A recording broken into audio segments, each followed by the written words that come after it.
Kaya magandang umaga Luzon, Visayas at Mindanao at maging sa mga kababayan natin on abroad, mga OFW, magandang umaga po sa inyong lahat. Araw po ngayon ng Lunes, ika-21 ng Abril taong 2025 at nandito tayo ngayon sa kaban ng West Avenue, Quezon City. Ito po yung MRT7 Elevated Turnback Guideway update po natin ngayon kung ano na yung latest na progress. So mula dito mga kasikap, bukod tanging isang span pa lang yung buo na installan ng mga Asto Type 4 concrete girders at yung pangalawa, dalawa pa lang naka-install. Patungo doon, babaybayin natin yan, papakita ko sa inyo. So, napay natin, tara, let's go! Balikan pa lang ng mga empleyado ngayon dito sa MRT7 Elevated Turnback Guideway. So, project po ito ng San Miguel Corporation. Ang subcontract na gumagawa po dito ay AICC. So, dahil sa mahabang bakasyon, ito na, uumpisa na ulit nila yung paggawa ng mga pierhead dito sa kaban ng West Avenue.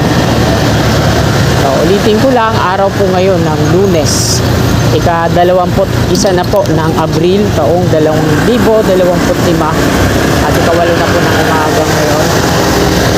So, ito na po yung progress ngayon dito. So, marami na to na konkreto na yung pierhead at ito naman kasalukuyang iniinstullan ng mga suporta at lalagyan na nila ng mga platform para sa pagbuo naman ng pierhead. Kagaya nito, may platform na po yan, installan na nila ng ano yan, rebar para sa pierhead.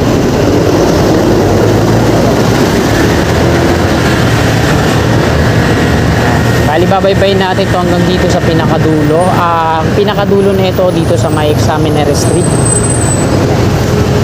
Tsaka tayo babalik dito sa EDSA ulit. So, madami nagtataka bakit daw ang haba ng turnback guideway na to.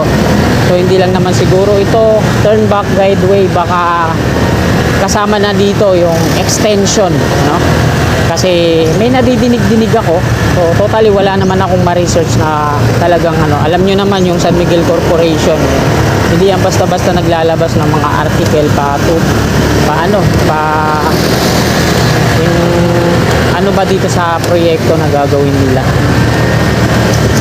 Malihim ang San Miguel Corporation dahil nga ito ay pribado, no? May mga nare-research tayo na mga article at yung iba naman siguro yung mga nagbibigay ng informasyon sa atin na pang dito ata nagtatrabaho or ano pa man, may nagsasabi na magkakaroon daw to dito ng extension pa patungong LRT2 ang pagkabanggit.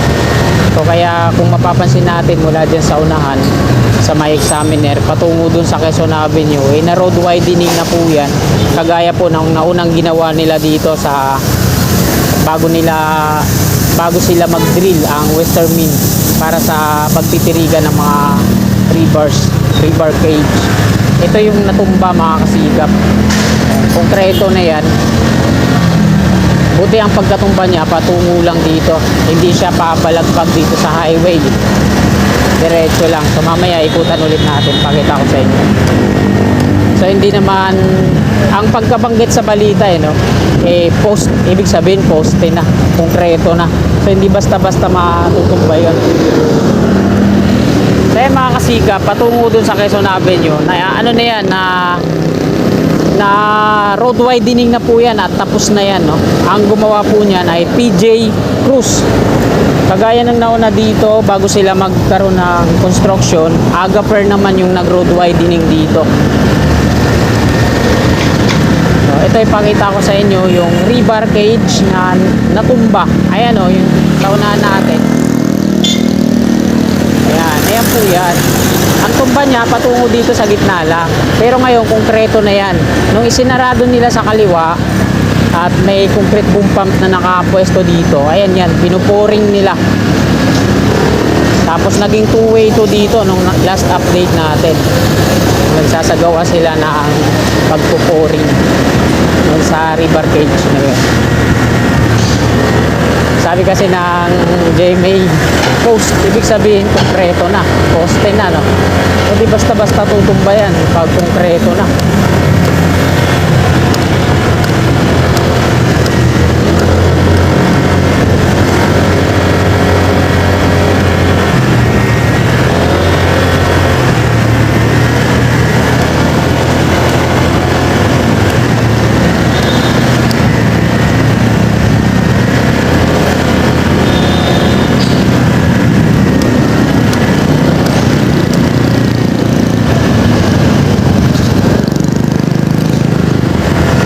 Dahil mag-start pa lang sila ng kanilang trabaho. Ito, mga engineers, yung mga naka-white ng helmet.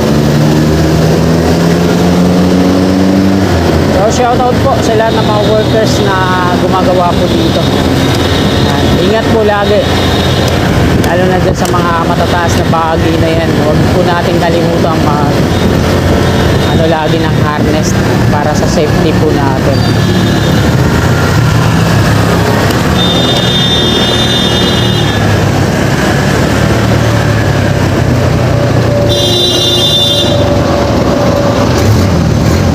So kaya matraffic dito sa West Avenue dahil isa din to sa nagpapatraffic yung mga jeepney. Isang lane na lang ginawa pang parking yung gilid.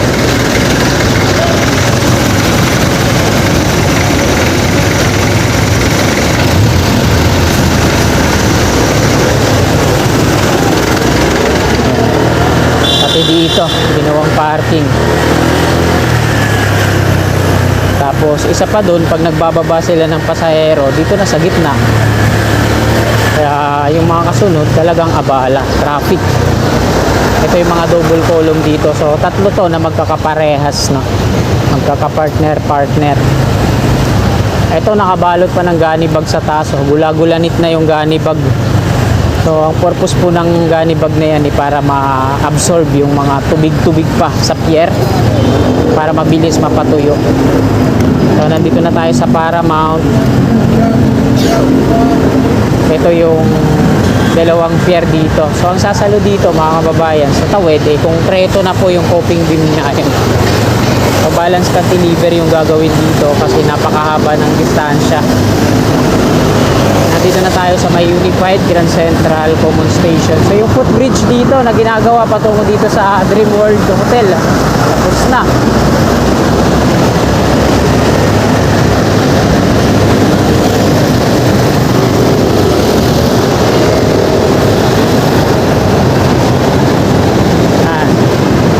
Dito na tayo sa may Unified Grand Central Common Station. So ito po yun. At ito yung update natin dito sa ilalim.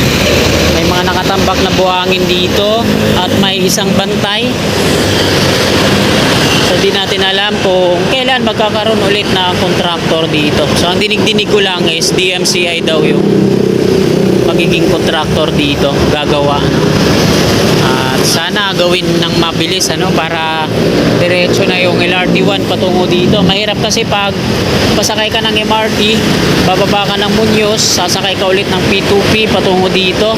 Sayang dun yung 15 pesos patungo dito bago ka sumakay dyan sa North Avenue MRT naman. Mahal pa naman ang singil nila sa bus.